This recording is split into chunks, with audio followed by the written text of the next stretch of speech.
देखिए ट्रेन में जो जाम है बोलने का ही नहीं है। रात में देखिए, रात का सफर हम लोग का देखिए। न्यू कुछ बिहार हम लोग पहुंच चुके हैं सवेरे सवेरे। यहाँ पे हम थोड़ा सा वीडियो बनाए, इसके बाद देखिए रील बनाए हम 3 4 5 10 रील कम से कम बनाए ट्रेन का। देखिए पूरा ट्रेन का आ रहा है जा रहा है दोनों साइड से, पूरा स्पीड में हम लोग तो था।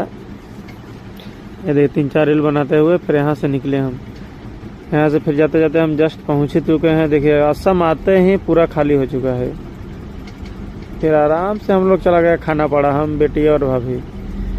फिर खाना पड़ा का कुछ नज़ारा दिखा रहे हैं। खाना पड़ा पहुँचते ही हम लोग दोनों मिलकर गोलगप्पा खाए। गोलगप्पा खाते ही फिर दुकान में आके हम एक गाड़ी का